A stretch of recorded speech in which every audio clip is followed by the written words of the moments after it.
11:29 en la República Argentina. Esta segunda hora de programa casi que nos quedó toda sobre Irán. O que nos va a quedar casi toda sobre Irán. Vivi Seijas, ya para el dato ¿qué les falta o qué te falta? Irán, sí. Tocó. Nos quedó pendiente la semana pasada. Sí, buenas. Bueno, con todo lo que estuvieron hablando, igual no sé qué tanto dato falta sobre Irán. Fue un tema que estuvo muy presente, va más que nada en marcha. Pero bueno, hoy continuamos con el segmento. Si la Mossad nos permite, pero bueno, empiezo a hablar de Irán, dónde se encuentra ubicado. Se encuentra en el Oriente Próximo y el Asia Occidental. Se encuentra rodeado del Golfo Pérsico, el Mar Caspio, Azerbaiyán, Pakistán, Irak, Turquía y demás. Su capital política y económica está en Teherán. Los idiomas que hablan son el farsi, que es una derivación del persa.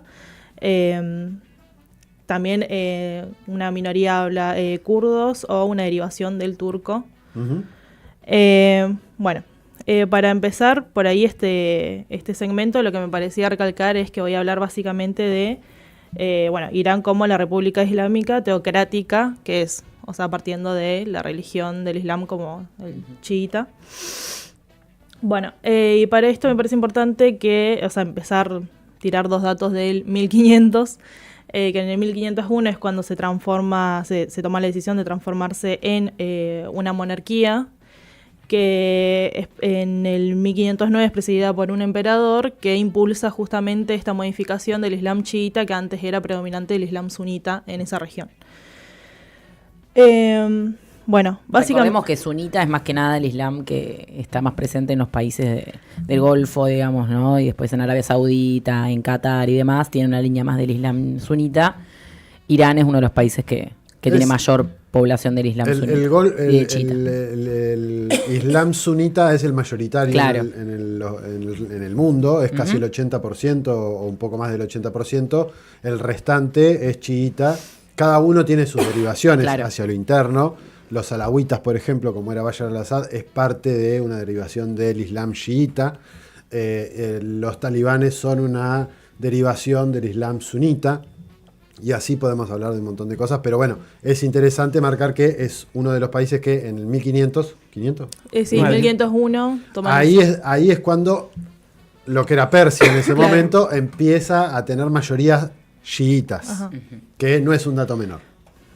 Sí, del 1785 al 1925, antes que Reza Pahlavi en Irán, básicamente quien tomaba el control era la dinastía Qajar. Y que después, en el 1906 ocurre un cambio que es básicamente permitir, aparte de las decisiones del emperador o del Shah, es también permitir un parlamento que empieza a limitar por ahí esas decisiones o a participar de las decisiones del país. Y que para esto, de todos los posteriores golpes y demás o interrupciones que tuvo Irán, es importante resaltar que Irán es el cuarto país con la reserva más importante de petróleo en el mundo y el primero con la reserva más importante de gas. No menor ese dato. Claro. En el 1921, que es cuando toma el control de Irán Reza Pahlavi, que derroca a la dinastía Qajar, que es el que estamos viendo ahí en imágenes, es el padre de Mohammad Reza Pahlavi, que era el anterior, claro, que estuvo hasta 1979, hasta el abuelo, anterior. Abuelo del que estuvo ahora paseándose desde otro país en la tele diciendo yo estoy listo por si se cae el gobierno de Irán, yo estoy listo para entrar. Básicamente el nieto de ese primer Reza Pahlavi sería. Ajá. Básicamente él asume el poder en 1921, en 1941 es sucedido a su hijo, que es Mohammad Reza Pahlavi, que es quien empieza a ya directamente no disimular las operaciones que hacía en conjunto con Estados Unidos y la corona británica.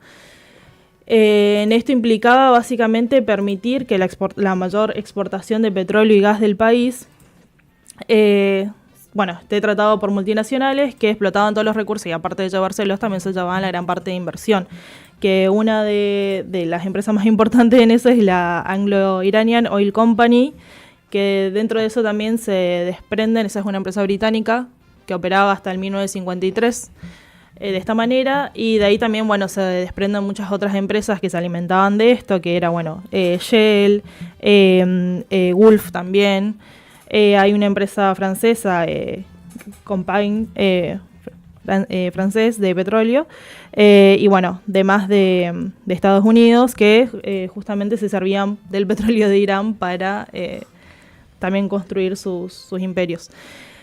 Esto en 1953 se reformula porque es elegido como jefe de gobierno Mohammad Mossadegh, que tenemos una foto ahora, que es quien básicamente impulsa la nacionalización del petróleo en Irán.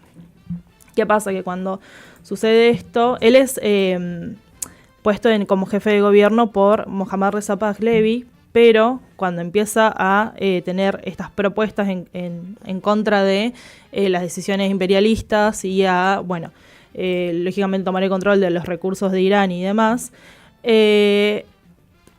se ponen en coordinación Estados Unidos y Gran Bretaña para hacer un golpe de Estado que los termina sacando a él como jefe de gobierno y poniéndolo a Fajloja Zahedi, que es básicamente quien trabaja en conjunto después con la intervención de la Mossad. Ya 1953, 1948 el Estado de Israel ya está creado y está en la zona. Que dato no menor es que Mohammad Reza Pahlavi es uno de los primeros países de Medio Oriente en acercarse a Israel, obviamente bajo los telones de Estados Unidos y esos intereses por boicotear los otros países de Medio Oriente. Bueno, y en este golpe de Estado y paso de poder de jefe de gobierno con la participación obviamente del Shah Reza Pahlavi, lo que sucede también es que se inicia junto al Mossad una policía de inteligencia llamada Savak en Irán. Esta policía lo que hacía básicamente era perseguir obviamente a todos los opositores a la dinastía de Reza Pahlavi, y bueno, secuestrarlos, matarlos y demás. Algunos llegaron a irse al exilio, que uno de ellos que fue al exilio y que se convierte en líder de Irán después de la revolución iraní, que es justamente el ayatollah Ruhollah Khomeini, que está de 1979 hasta 1989, esos 10 años que también son el mismo tiempo en que otros países de la zona como Afganistán se encuentran también en sus revoluciones o luchas antiimperialistas.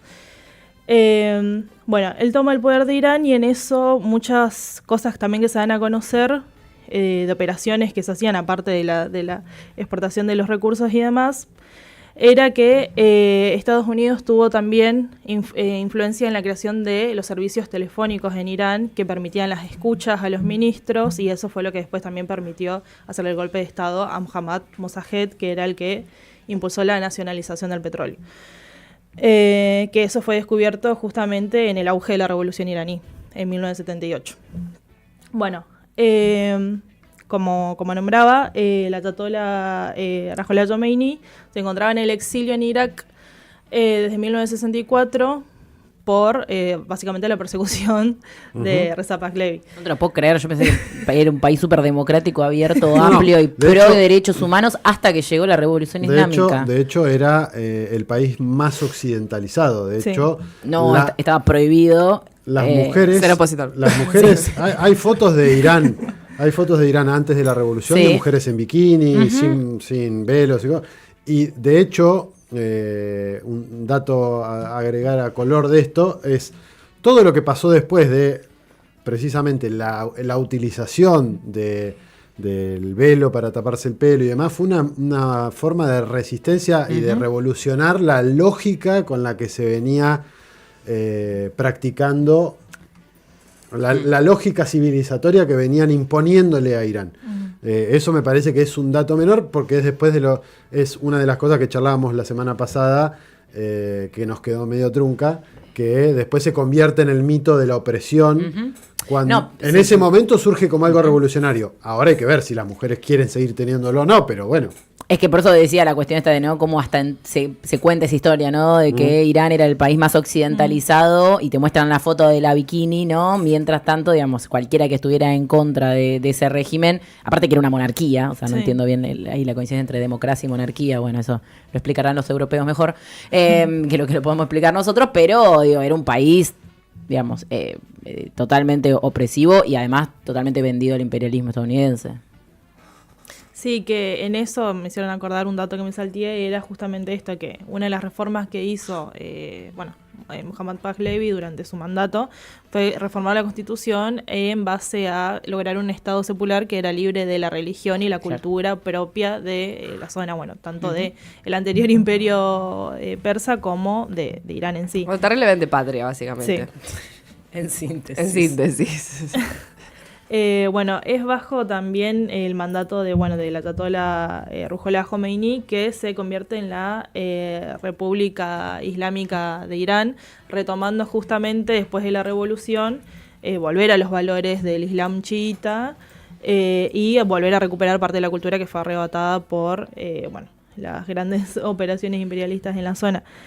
Quien después lo sucede a él hasta el 2024 es Ali Khamenei, que tenemos también fotos.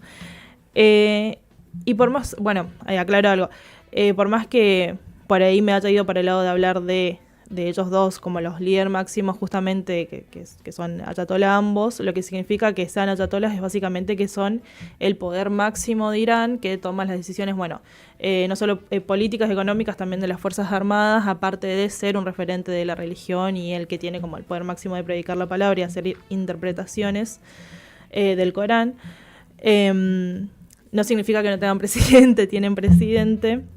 Pero el presidente está subordinado a este poder mayor que, las decisiones principales parten desde la ayatolá y de ahí el presidente obviamente se amolda, digamos, también a ese poder máximo. El otro día hablábamos con Leandro que sugería como una definición distinta del nombre ayatolá. De hecho, la idea es sumarlo a Leandro en cualquier momento, así que podemos incluso sumarlo para esta última parte. Dale nomás. Bueno.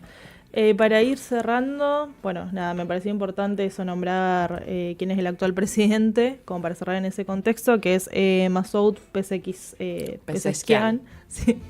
Apellidos difíciles.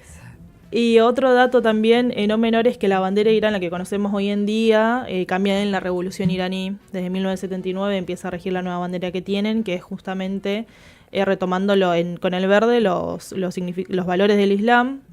Con el rojo, básicamente todo el derrame de sangre que tienen en su historia como para llegar a la liberación, se podría decir. El blanco, que es la libertad, y la representación como de una flor, que hace referencia a la simbología del Islam.